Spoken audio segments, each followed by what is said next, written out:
Hello friends. आज की video में हम बाल विकास का पेपर सॉल्व करेंगे जो कि 2019 में आया हुआ है। ठीक है, तो सबसे पहले हम देखेंगे वस्तुनिष्ठ प्रश्न, जिसे हम वैकल्पिक प्रश्न कहते हैं, ऑब्जेक्टिव क्वेश्चंस।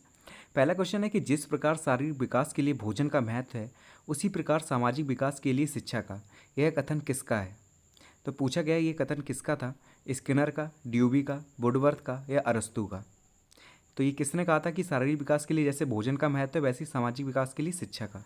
तो देखिए यहाँ पर जो सही आंसर है वो आपका ड्यूबी, जॉन ड्यूबी ने ऐसा कहा था कि जिस प्रकार शारीरिक विकास के लिए भोजन जरूरी होता है, उसी प्रकार सामाजिक विकास के लिए शिक्षा का भी बहुत ज़्यादा महत्व है। नेक्स्ट क्वेश्चन है हमारा कि विकास को प्रभावित करने वाले कारक हैं बुद्धि, यौन, अंतःस्राविक ग्रंथियाँ या उपयुक्त सभी। तो याद रखिए विकास को कौन कौन से कारक हैं जो प्रभावित करते हैं। तो बुद्धि भी उनमें से एक कारक है जो विकास को प्रभावित करती है, यौन भी एक कारक है जो विकास को प्रभावित करती है, अंतःस्रावी ग्रंथियाँ भी हैं जो विकास को प्रभावित करती हैं। तो इसका सही आंसर हो जाएगा आपका फोर्थ ऑप्शन, उपयुक्त सभी, क्योंकि तीनों ही चीज़ें ऐसी हैं जो विकास को प्रभावित करती हैं। नेक्स्ट क्वेश्चन है आपका कि टोली के आयु कहते हैं किशोरावस्था को, बाल्यावस्था को, शैशवावस्था को या युवावस्था को। तो टोली की आयु किस अवस्था को हम कह सकते हैं? जिसमें बच्चे टोली में रहते हैं, टोली में खेलते हैं। ठीक है, तो ऐसी अवस्था हम कह सकते हैं बाल्यावस्था को। तो बाल्यावस्था ही इसका सही आंसर है। सेकंड ऑप्शन आपका बिल्कुल ठीक है। बाल्यावस्था में जो बच्चे होते हैं वो टोली में रहते हैं, दल में रहते हैं, समूह में रहते हैं। और कई बार पूछा जाता है कि मिथ्या परिपक्वता का काल किसे कहते हैं, तो वो भी आपका बाल्यावस्था को कहते हैं। मिथ्या परिपक्वता का काल से मतलब है कि बच्चे इसमें अपने आप को मैच्योर समझने लगते हैं, लेकिन वो उतने मैच्योर होते नहीं हैं।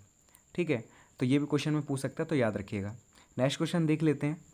मनुष्य को जो कुछ बनना होता है प्रारंभ के 4-5 वर्षों में ही बन जाता है, यह कथन किसका है? फ्रॉइड का, क्रो एंड क्रो का, हरलॉक का या थॉर्नडाइक का?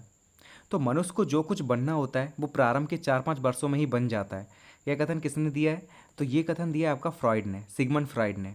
ठीक है, तो याद रखिए फर्स्ट ऑप्शन आपका बिल्कुल ठीक है। सिगमंड फ्रॉइड ने ही कहा था कि मनुष्य को जो कुछ बनना होता है वो प्रारंभ के 4-5 वर्षों में बन जाता है। यहाँ पे जितने भी कथन देखने को मिल रहे हैं आपको, जितने भी पेपर्स में आए हुए हैं, ठीक है, कथन वगैरह जिसने भी दिए हैं, तो अच्छे से इन्हें याद करिएगा, क्योंकि क्या करते हैं पेपर में वही कथन दोबारा दोबारा पूरा पूरा वैसे ही दे देते हैं। कई बार क्या होता है कि थोड़ी भाषा इधर उधर होती है लेकिन कथन सेम रहता है। तो अच्छे से याद करेंगे तभी आप लिख पाएंगे कि किसने कौन सा कथन दिया था। नेक्स्ट क्वेश्चन है कि बाल्यावस्था में शिक्षा का क्या स्वरूप होना चाहिए? पहला, खेलकूद की छूट बिल्कुल नहीं दी जानी चाहिए। दूसरा, खेलों को रचनात्मक कार्यों के माध्यम से शिक्षा देनी चाहिए। तीसरा है गुरुकुल प्रणाली द्वारा शिक्षा दी जानी चाहिए। या लास्ट है आपका कि पिटाई करने वाले अध्यापक द्वारा शिक्षा दी जानी चाहिए। तो बाल्यावस्था में आप क्या चाहते हैं कि आपको कैसा टीचर मिले? ऐसे क्वेश्चन तभी सॉल्व कर पाएंगे आप जब आप अपने ऊपर लेकर देखेंगे। ठीक है, तो देखिए पहला ऑप्शन क्या है कि खेलकूद की छूट बिल्कुल नहीं दी जानी चाहिए, तो आप ऐसा बिल्कुल नहीं चाहेंगे, तो यह ऑप्शन गलत हो जाता है।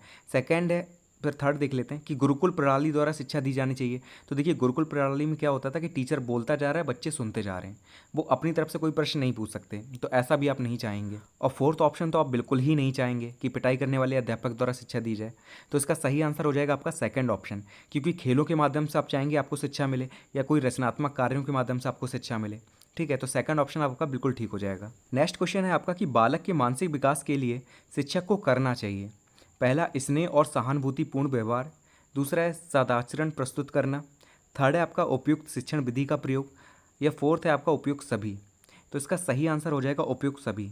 एक चीज़ याद रखिए, जो डीएलएड में मोस्टली क्वेश्चन जो आते हैं ना, तो अगर उसमें उपयुक्त सभी आंसर है, ठीक है, ऑप्शन में रहता है अगर, तो ज़्यादातर आंसर वही रहता है, क्योंकि ये लोग ज़्यादा टफ नहीं रखते, क्वेश्चन बहुत सिंपल रखते हैं।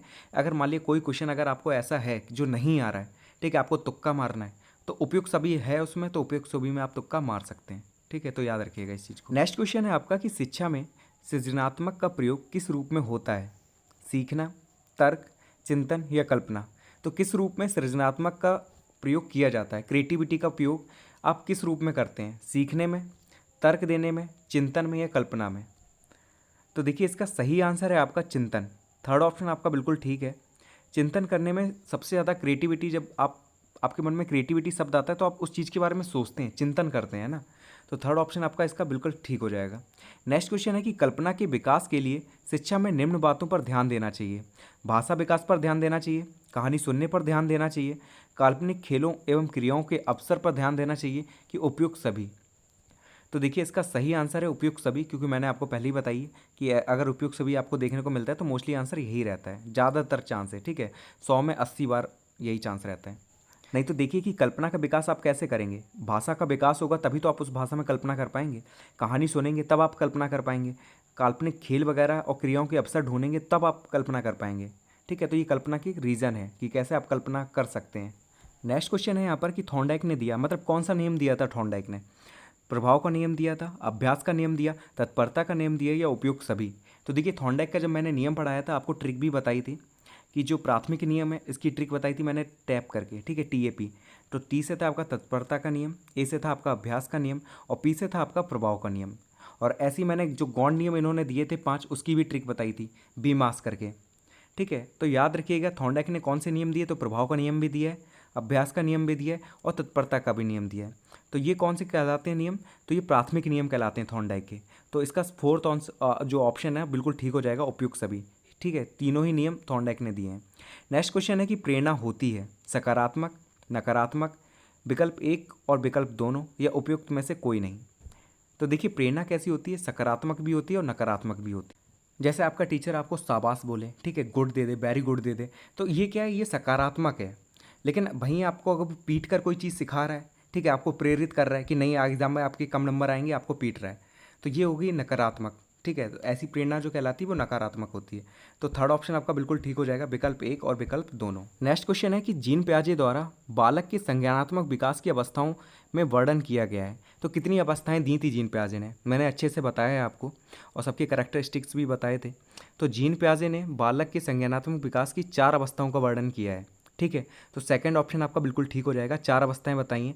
इसमें पहली थी आपकी इंद्रिय गामक अवस्था, दूसरी थी आपकी पूर्व संक्रियात्मक अवस्था, थर्ड थी आपकी मूर्त संक्रियात्मक अवस्था और जो लास्ट थी वो थी आपकी अमूर्त संक्रियात्मक अवस्था। ठीक है, तो 4 अवस्थाएं थी। नेक्स्ट क्वेश्चन क्या है कि अधगम स्थानांतरण के सिद्धांत हैं, मानसिक शक्तियों का सिद्धांत, समान तत्वों का सिद्धांत, सामान्यीकरण का सिद्धांत या उपयुक्त सभी। तो देखिए जितने भी सिद्धांत दिए गए हैं ये तीनों ही अधगम स्थानांतरण के सिद्धांत हैं। तो याद रखिए मानसिक शक्तियों का सिद्धांत भी अधगम स्थानांतरण का सिद्धांत है, समान तत्वों का सिद्धांत भी है और सामान्यीकरण का भी सिद्धांत है। तो फोर्थ ऑप्शन आपका बिल्कुल ठीक हो जाएगा, उपयुक्त सभी। नेक्स्ट क्वेश्चन है कि स्मृति सीखी हुई वस्तुओं का सीधा उपयोग है, यह कथन है। तो किसने ये कहा था कि स्मृति सीखी हुई वस्तुओं का सीधा उपयोग है, मैंने आपको पढ़ाया भी था स्मृति के बारे में, तब बताया था ये कथन किसने दिया था, वुडवर्थ ने, मैकडूगल ने, स्किनर ने या रॉस ने। तो याद रखिए स्मृति सीखी हुई वस्तुओं का सीधा उपयोग है, यह कथन वुडवर्थ का है। ठीक है, फर्स्ट ऑप्शन आपका बिल्कुल ठीक हो जाएगा। तो स्मृति के बारे में जो ये कथन था ये वुडवर्थ ने दिया था। लास्ट क्वेश्चन है आपका, आंकड़ों के प्रकार हैं अवर्गीकृत, वर्गीकृत, अवर्गीकृत व अवर्गीकृत या उपयुक्त में से कोई नहीं। तो देखिए आंकड़े दोनों टाइप के होते हैं, वर्गीकृत भी और अवर्गीकृत भी होते हैं। ठीक है, तो थर्ड ऑप्शन आपका बिल्कुल ठीक हो जाएगा इसमें से। अब देखिए अब आ गए हैं आपके अति लघु उत्तरीय प्रश्न। तो इनमें क्या है कि आंसर आपको जो लिखना है वो ज़्यादा से ज़्यादा 2 लाइनों या 3 लाइनों में लिखना है और 1 लाइन का भी हो तो 1 लाइन में लिखिएगा। तो पहला प्रश्न है आपका कि बालक के विकास में जो परिवर्तन होते हैं उनका संबंध शरीर और मन दोनों से होता है, स्पष्ट कीजिए। शरीर और मन दोनों से होता है। ठीक है, बालक के विकास में जो भी परिवर्तन आते हैं उनका जो संबंध है वो शरीर और मन दोनों से होता है, ये स्पष्ट कर। बालक के विकास का प्रभाव न केवल उसके शरीर में होने वाले परिवर्तनों पर पड़ता है बल्कि उसके हार्मोन्स में भी परिवर्तन आता है जिसका प्रभाव उसके मन पर भी पड़ता है। शारीरिक विकास का प्रभाव मन पर दिखता है। कहने का मतलब है कि जो बालक का विकास होता है उसका प्रभाव सिर्फ शरीर पर नहीं पड़ता व्यक्ति के, उसके मन पर भी पड़ता है। ठीक है, जो बालक होते हैं या किसी की भी बात कर लो तो शरीर के साथ साथ उसके मन को भी प्रभावित करते हैं। जैसे बालक है वो 5-6 साल की उम्र में क्या चाहता है कि उसे नए खिलौने मिल जाए। ठीक है, उसका मन चाहता है कि वो खेलता रहे बच्चों के साथ, उसे नए खिलौने मिलते रहें। लेकिन 24-25 की एज में जब उसका विकास ज़्यादा हो जाता है, शारीरिक विकास हो जाता है, मानसिक विकास हो जाता है, तब वो चाहता है कि वो डॉक्टर बन जाए, इंजीनियर बन जाए, तो इन चीज़ों का मन करता है। तो आप इस आंसर को लिख सकते हैं इस क्वेश्चन में, काफ़ी रहेगा। नेक्स्ट क्वेश्चन है हमारा कि बाल विकास के सिद्धांतों का शैक्षिक महत्व बताइए। तो बाल विकास के जो सिद्धांत हैं उनका शैक्षिक महत्व क्या है। तो देखिए पहला महत्व है आपका कि सिद्धांतों के द्वारा शिक्षक जो होता है वो बालक की योग्यता, क्षमता, रुचि, अभिवृत्ति, ज्ञान आदि को जान सकता है। ठीक है, तो सिद्धांतों की हेल्प से क्या कर सकता है, जो टीचर होता है वो बच्चे की योग्यता जान लेता है, उसकी क्या क्षमता है, उसकी क्या रुचि है, क्या अभिवृत्ति है, क्या ज्ञान है, तो इन सभी चीज़ों को वो जान सकता है। दूसरा कि इस सिद्धांत के द्वारा बालकों के भविष्य में होने वाली प्रगति का अनुमान लगाना काफ़ी हद तक संभव हो जाता है। मतलब टीचर समझ जाता है कि कहाँ तक ये प्रगति कर सकता है। ठीक है, दिमाग पढ़ लेता है टीचर, जिसके द्वारा उसको उचित परामर्श, मार्गदर्शन, निर्देशन आदि दिया जा सके। ठीक है, तो ये हेल्प मिलती है। फिर तीसरा कि उचित पाठ्यक्रम के निर्धारण एवं समय सारणी के निर्माण में सहायता मिलती है। ठीक है, तो आपका जो पाठ्यक्रम वगैरह होता है उसके निर्धारण में भी बहुत सहायता मिलती है विकास के सिद्धांतों से। फिर आपका कि बालक के विकास के सर्वांगीण विकास के लिए आवश्यक है कि उसके व्यवहार की जानकारी शिक्षक को। ठीक है, मतलब अगर टीचर को सब कुछ पता होगा कि इसका व्यवहार कैसा है, ठीक है, किस चीज़ में कमज़ोर है, किस चीज़ में तेज है, तो वो उसका सर्वांगीण विकास कर सकते हैं। ठीक है, तो ये है विकास के सिद्धांतों का शैक्षिक महत्व, कि विकास के जो सिद्धांत हैं बालक के, उनका शिक्षा में क्या महत्व है। तो 2 पॉइंट ही काफ़ी हैं इसके लिए। ठीक है, और अगर बड़ा क्वेश्चन आता है 2 नंबर का तो आप चारों पॉइंट्स लिख सकते हैं। नेक्स्ट क्वेश्चन है कि शैशवावस्था में शिक्षा का स्वरूप कैसा होना चाहिए। याद रखिए शैशवावस्था की बात की है। इस अवस्था में जो बालक होता है वो दूसरों पर निर्भर रहता है, दूसरों के स्नेह का भूखा होता है। अतः माता पिता और अध्यापक को चाहिए कि उन्हें मारे पीटे नहीं। ठीक है, जो बच्चे होते हैं उन्हें न मारना चाहिए न डांटना चाहिए, वो ऐसी एज में है। और ना ही ज़्यादा डर दिखाना चाहिए, ना ही ज़्यादा क्रोध करना चाहिए उन पर। बालक के प्रति प्रेम, दया, सहानुभूति और शिष्टता का व्यवहार करना चाहिए। इससे उनमें सीखने के लिए रुचि उत्पन्न होगी और उचित दिशा में विकास होगा उनका। ठीक है, तो आप जैसे उनके सामने बिहेव करेंगे वो भी वैसी चीज़ें सीखेंगे, क्योंकि इस एज में जो बालक होता है वो अनुकरण के माध्यम से सीखता है। तो आप अच्छे से बिहेवियर करेंगे, ठीक है, बिहेव करेंगे उसके लिए, तो वैसे ही वो भी चीज़ों को सीखेगा, फिर है विकास होगा। ठीक है, अब क्या है कि इसमें क्या क्या कर सकते हैं आप, क्रिया तथा खेल द्वारा शिक्षा दे सकते हैं बच्चे को। ठीक है, खेल के माध्यम से बच्चे को सिखाएंगे तो छोटा बालक है उसका क्या नाम इंटरेस्ट भी आता रहेगा उसे, और वो चीज़ों को सीखता भी रहेगा। दूसरा मानसिक क्रियाओं के अवसर। ठीक है, उसे नई नई चीज़ करने का मौका दें आप। ठीक है, तो क्या होगा, इससे उसका विकास अच्छे से होगा। फिर तीसरा है कि अच्छी आदतों का निर्माण, उसे नई नई आदतें सिखाएं, अच्छी आदतें सिखाएं। ठीक है, अगर वो गलत बोल रहे हैं तो उसे सही करें, तो इससे भी चीज़ें अच्छे से सीखेगा बालक। और फिर लास्ट है आपका स्नेहपूर्ण व्यवहार, तो अच्छे से बिहेव करें उससे, वैसे वो चीज़ों को सीखेगा। नेक्स्ट क्वेश्चन है कि बाल्यावस्था में मानसिक विकास की 2 विशेषताएं लिखिए। तो मानसिक विकास की बात की गई है बाल्यावस्था में। क्रो एंड क्रो ने लिखा है, जब बालक लगभग 6 वर्ष का हो जाता है तब उसकी मानसिक शक्तियों और योग्यताओं का पूर्ण रूप से विकास हो जाता है। ठीक है, तो क्रो एंड क्रो ने क्या कहा कि जब बालक 6 वर्ष का होता है तो उसकी जो मानसिक शक्तियाँ हैं और जो योग्यता हैं उनका पूरी तरीके से विकास हो जाता है। बाल्यावस्था में मानसिक विकास बड़ी तीव्र गति से होता है। ठीक है, तो 100% तक नहीं, लेकिन 95% तक जो मानसिक विकास होता है बालक का वो क्या नाम बाल्यावस्था में हो जाता है। ठीक है, 90% तक हो जाता है आपका शैशवावस्था में, और जो 95% तक हो जाता है आपका बाल्यावस्था में। इस समय बालक की सहज प्रवृत्तियाँ एवं मूल प्रवृत्तियाँ उसके सीखने में सहयोग प्रदान करती हैं, जिससे उसकी जिज्ञासा शांत होती है। ठीक है, वो नई नई चीज़ें सीखता है, उसे जिज्ञासा होती है तो वो किसी से क्वेश्चन करेगा। ठीक है, तो प्रश्न के माध्यम से चीज़ों को पूछेगा, तो ऐसे उसकी जिज्ञासा शांत होती है। फिर है कि उसमें रुचि, चिंतन, स्मरण, निर्णय एवं समस्या समाधान आदि गुणों का विकास स्वतः हो जाता है। ठीक है, तो रुचि बढ़ जाएगी किसी न किसी चीज़ में, उसकी चिंतन करने लगेगा, सोचने लगेगा। ठीक है, किसी भी समस्या के समाधान को सोचेगा। तो इन चीज़ों का जो गुण होते हैं ये, इन सभी का विकास उसका होने लगेगा बाल्यावस्था की एज में। नेक्स्ट क्वेश्चन है कि व्यक्तिक भिन्नता का अर्थ लिखिए। तो व्यक्तिक भिन्नता के बारे में मैंने आपको काफ़ी पढ़ाया है। ठीक है, तो टायलर के अनुसार क्या है व्यक्तिक भिन्नता, शरीर के रंग, रूप, आकार, कार्य, गति, बुद्धि, ज्ञान, उपलब्धि, रुचि, अभिरुचि आदि लक्षणों में पाई जाने वाली भिन्नता को व्यक्तिक भिन्नता कहते हैं। यह हम कह सकते हैं कि परस्पर 2 व्यक्तियों का एक जैसा ना होना व्यक्तिक भिन्नता है। ठीक है, और व्यक्तिक भिन्नता कई रीजन से हो सकती है। ठीक है, वंशानुक्रम इसका एक प्रमुख कारक है व्यक्तिक भिन्नता का। वातावरण एक प्रमुख कारण है। आपने देखा होगा जो साउथ के लोग होंगे थोड़े काले दिखेंगे क्योंकि गर्मी ज़्यादा पड़ती, लेकिन जो नॉर्थ के लोग होते हैं वो थोड़े गोरे होते हैं। वंशानुक्रम का प्रभाव पड़ता है, जैसे माता पिता होंगे वैसे ही बालक होंगे। ठीक है, जाति, प्रजाति, देश का भी अंतर पड़ता है। यूरोप में चले जाएंगे ज़्यादा गोरे लोग मिलेंगे, वेस्ट इंडीज़ पहुँच जाएंगे काले लोग मिलेंगे। ठीक है, और आयु और बुद्धि, तो क्योंकि कोई भी बालक जो होता है वो सेम बुद्धि स्तर के नहीं होते, अलग अलग बुद्धि स्तर के होते हैं। तो ये कुछ महत्वपूर्ण कारक हैं जो व्यक्तिक भिन्नता को दिखाते हैं। नेक्स्ट क्वेश्चन है कि बालक के विकास में संचार माध्यम से 2 लाभ लिखिए। ठीक है, तो संचार माध्यम की कौन से लाभ हैं बालक के विकास में, उनके बारे में लिखना है। तो देखिए कई लाभ हैं वैसे तो। ठीक है, तो पहला है कि बालक के ज्ञान का विकास होता है, नई नई चीज़ें उसे जानने का मौका मिलता है। इंटरनेट के माध्यम से आप खुद ही जानते हैं, कोई भी खबर होती है, कोई भी नई चीज़ दुनिया में जो होती है वो आपको पता चल जाती है। तो जो बालक होता है उसके ज्ञान का विकास होता है। दूसरा है कि बालक का सामाजिक वातावरण बढ़ता है, क्योंकि आप देख रहे हैं फेसबुक के माध्यम से, इंस्टाग्राम के माध्यम से, टेलीग्राम के माध्यम से आप नए लोगों से जुड़ रहे हैं। ठीक है, कॉन्टैक्ट में आ रहे हैं, तो इससे क्या हो रहा है कि जो बालक है उसका सामाजिक वातावरण बढ़ रहा है। तो ये 2 लाभ हो गए संचार माध्यम के। नेक्स्ट क्वेश्चन देख लेते हैं। देखिए नेक्स्ट क्वेश्चन था आपका कि चिंतन क्या है। चिंतन के बारे में पूछा गया कि चिंतन क्या है। तो देखिए मन ही मन में किया जाने वाला विवेचन, गौर, चिंतन कहलाता है। ठीक है, जो मन ही मन में आप विवेचन करते हैं किसी चीज़ को लेकर, जो गौर करते हैं किसी चीज़ को, तो वो चिंतन कहलाता है। रॉस ने क्या कहा है चिंतन के बारे में? चिंतन मानसिक क्रिया का भावनात्मक पक्ष या मनोवैज्ञानिक वस्तुओं से संबंधित मानसिक क्रिया है। तो याद रखिए रॉस ने क्या कहा है, तो चिंतन जो है वो मानसिक क्रिया का भावनात्मक पक्ष है या मनोवैज्ञानिक वस्तुओं से संबंधित मानसिक क्रिया है। नेक्स्ट क्वेश्चन है कि अधगम से क्या तात्पर्य है। ठीक है, तो अधगम के बारे में आपने काफ़ी पढ़ा है।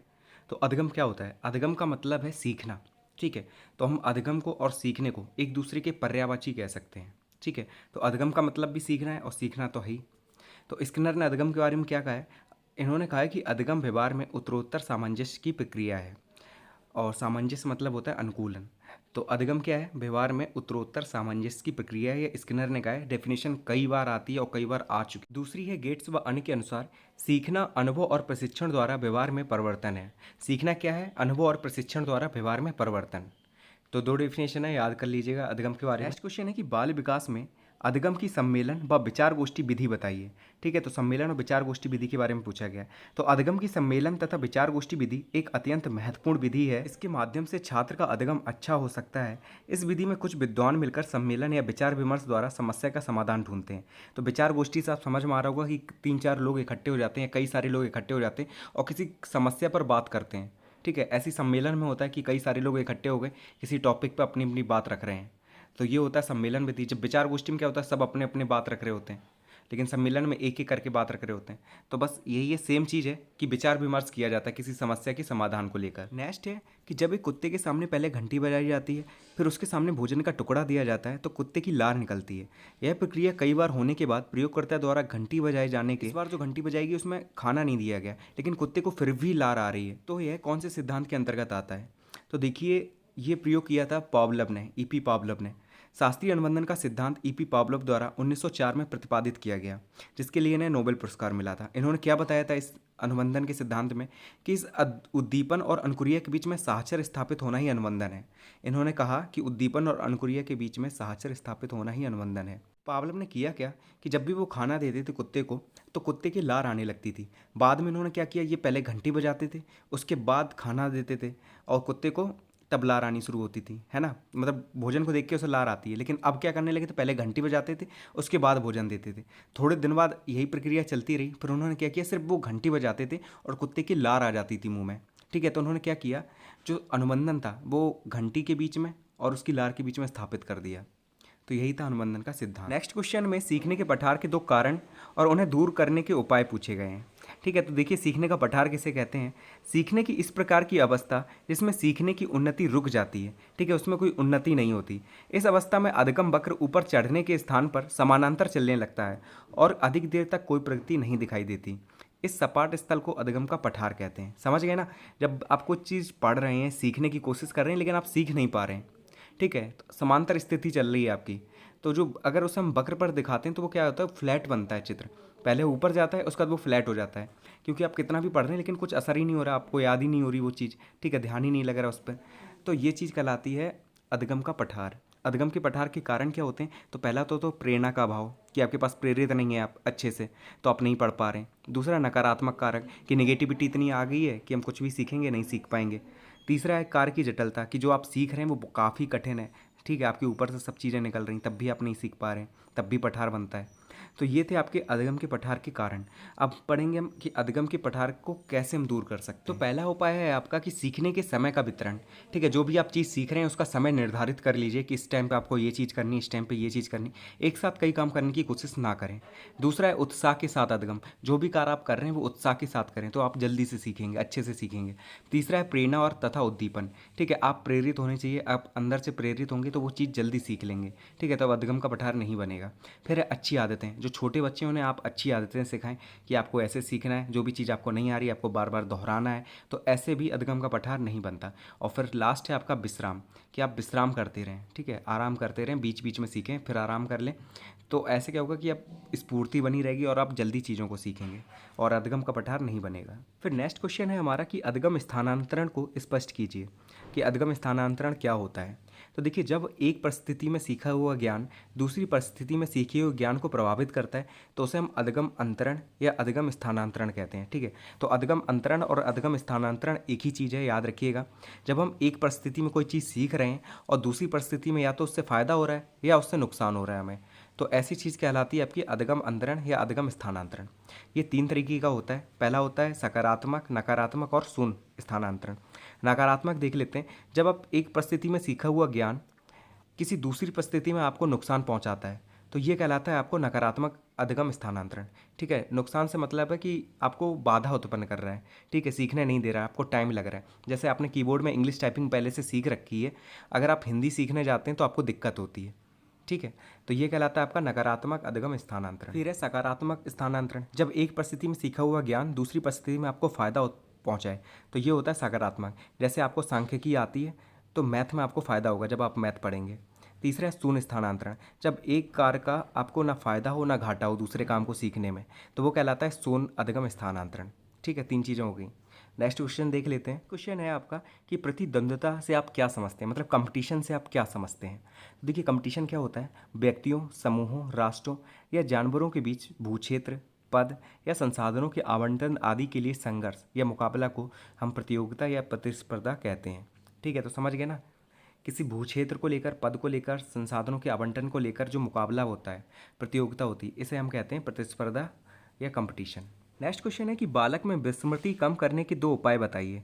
ठीक है, तो विस्मृति के बारे में जान लेते हैं क्या होता है। किसी सीखी हुई वस्तु को स्मरण ना कर पाना, मतलब याद ना कर पाना, विस्मृति कहलाती है। ठीक है, जब हम कोई चीज़ भूल जाते हैं तो वो चीज़ कहलाती है विस्मृति। हमारे जीवन में अनेक ऐसी बातें हैं जिसे हम भूल जाते हैं। मनुष्य के सफल जीवन के लिए स्मृति जितनी आवश्यक है विस्मृति भी उतनी आवश्यक है। मतलब किन्हीं चीज़ों को आप हमेशा याद रखना चाहते हैं तो स्मृति भी बहुत ज़रूरी है, और कई चीज़ें ऐसी होती हैं जिसे आप भूलना चाहते हैं तो विस्मृति भी बहुत ज़रूरी है।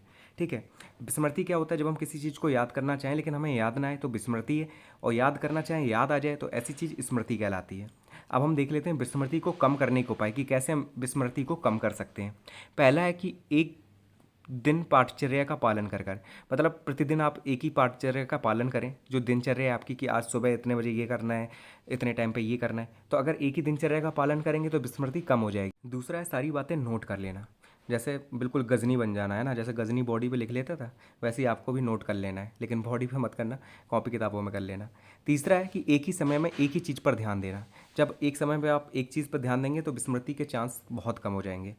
फिर फोर्थ है आपका कि किसी पाठ की पुनरावृत्ति या चीज़ों को 2 बार याद रखना। और लास्ट है आपका कि प्रशिक्षण, अभ्यास और प्रेरणा से स्मृति में सुधार किया जा सकता है। तो ये कुछ चीज़ें हैं जिनसे आप स्मृति में थोड़ा सा सुधार कर सकते हैं, आपको विस्मृति के चांस बहुत कम हो जाएंगे। नेक्स्ट क्वेश्चन है इसका कि बुद्धि लब्धि का सूत्र लिखिए। तो बुद्धि लब्धि के बारे में पूछा गया है, IQ जिसे कहते हैं हम इंग्लिश में। बुद्धि लब्धि के सूत्र का आविष्कार टर्मन ने किया था। याद रखिए, कई बार लोग कंफ्यूज होते हैं, स्टर्न लगाते हैं। तो बुद्धि लब्धि का जो सूत्र था इसका आविष्कार किया था टर्मन ने। हालांकि सबसे पहले बुद्धि लब्धि का सूत्र स्टर्न ने दिया था। ठीक है, तो बुद्धि लब्धि का सूत्र पहले स्टर्न ने दिया था, लेकिन इसमें संशोधन की ज़रूरत थी, तो संशोधन किसने किया था, टर्मन ने।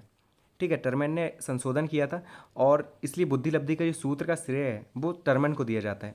बुद्धि लब्धि का सूत्र क्या है, तो बुद्धि लब्धि बराबर मानसिक आयु बटे वास्तविक आयु इंटू 100। क्या है, मानसिक आयु बटे वास्तविक आयु इंटू 100।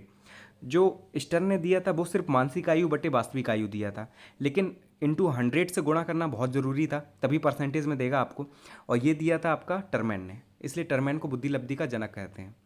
मतलब जनक नहीं कहते, लेकिन बुद्धि लब्धि का जो सूत्र देने का श्रेय है वो टर्मन को जाता है। ये भी याद रखिए, कई बार एग्जाम में ये पूछ लेता है कि प्रतिभाशाली बच्चे कितना IQ होता है उनका, तो 140 से ऊपर होता है, और जो प्रखर एवं उत्कृष्ट होते हैं उनका होता है 120 से 140, जो श्रेष्ठ में आते हैं उनका होता है 110 से 120, और जो सामान्य या औसत बुद्धि वाले होते हैं, बुद्धि लब्धि वाले, उनका होता है 90 से 110, और मंद बुद्धि का भी पूछा जाता है तो 80 से 90 IQ होता है उनका। तो आपको सामान्य बुद्धि लब्धि वाले, प्रखर बुद्धि वाले और प्रतिभाशाली बुद्धि वाले, इन तीनों के आपको याद रखने, और मंद बुद्धि। आगे आपके लघु उत्तरीय प्रश्न। इसमें पहला है कि बाल विकास के अधगम को प्रभावित करने वाले विभिन्न कारकों का संक्षेप में वर्णन कीजिए।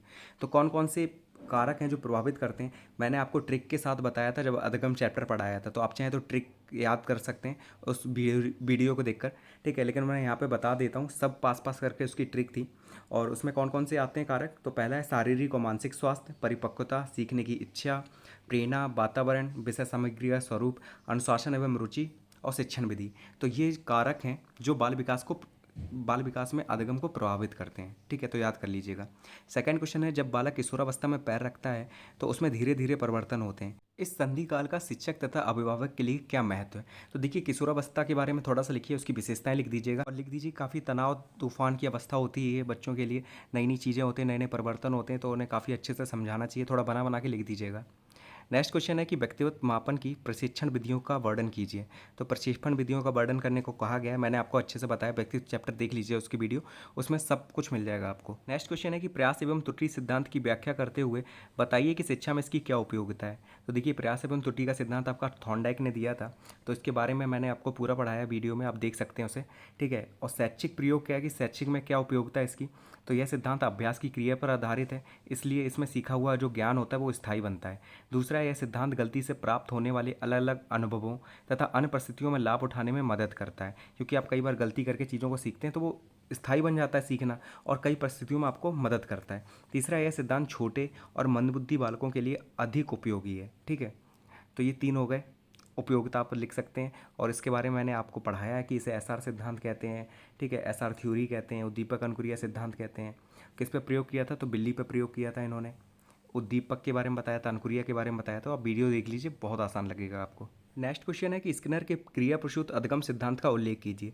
तो स्किनर ने क्रिया प्रसूत सिद्धांत दिया था, जिसे स्किनर ऑपरेंट कंडीशनिंग थ्योरी कहते हैं। इन्होंने चूहे पे प्रयोग किया था, दूसरा कबूतर पे प्रयोग किया था। ठीक है, इनकी सिद्धांत इन्होंने क्या किया था, थॉर्नडाइक की एसआर थ्योरी को आर्य सिद्धांत में बदल दिया था। ठीक है, तो इसके बारे में मैंने आपको पढ़ाया, जब अधिगम चैप्टर पढ़ाया था तो उसमें स्किनर का सिद्धांत था, अनुबंधन का सिद्धांत, क्रिया प्रसूत अनुबंधन का सिद्धांत, उसके बारे में पढ़ाया है, तो आप वो वीडियो देख सकते हैं जाकर। नेक्स्ट क्वेश्चन है कि सीखने सिखाने तथा विद्यालय व्यवस्था के संदर्भ में समुदाय के सक्रिय सदस्यों का अभिप्रेरण में योगदान स्पष्ट कीजिए। मतलब कैसे आपको विद्यालय में सीखने सिखाने में समुदाय के लोग, जैसे आपके मम्मी पापा या आपके पेरेंट्स या आपके टीचर्स, कैसे आपको प्रेरित करते हैं, तो उसके बारे में आपको लिखना है। थोड़ा सा बना बना के लिख देना, हो जाएगा काम। फिर है नेक्स्ट क्वेश्चन की अंतर्दृष्टि में पूर्व निहित होती है, कथन को स्पष्ट कीजिए। अच्छा, पूर्व दृष्टि निहित होती है, तो जब भी आप अंतर्दृष्टि करते हैं, कोई भी चीज़ सोचते हैं, तो पहले से जो चीज़ आप कर चुके हैं उसके बारे में सोच कर करते हैं वो चीज़, तो इसमें भी आप बनाकर लिख सकते हैं। और थोड़ा सा अंतर्दृष्टि का जो सूझ का सिद्धांत है, सुल्तान के ऊपर जो प्रयोग किया गया था, ठीक है, चिंपांजी के ऊपर प्रयोग किया था कोहलर ने, उसके बारे में आप लिख सकते हैं। फिर नेक्स्ट क्वेश्चन है कि अवधान को प्रभावित करने वाले कारकों को लिखिए। तो अवधान मतलब होता है ध्यान, तो ध्यान को प्रभावित करने वाले जो कारक हैं उनके बारे में लिख दीजिएगा। आपको नहीं समझ में आ रहा है तो ध्यान वाला जो चैप्टर मैंने आपको पढ़ाया है, रुचि और ध्यान वाला, उसे आप देख सकते हैं, उसमें मैंने सारे कारक बताए हैं आपको। नेक्स्ट क्वेश्चन है कि सांख्यिकी के महत्व को संक्षेप में लिखिए। तो मैम ने इसके बारे में अच्छे से पढ़ाया है, आप सांख्यिकी का महत्व लिख सकते हैं।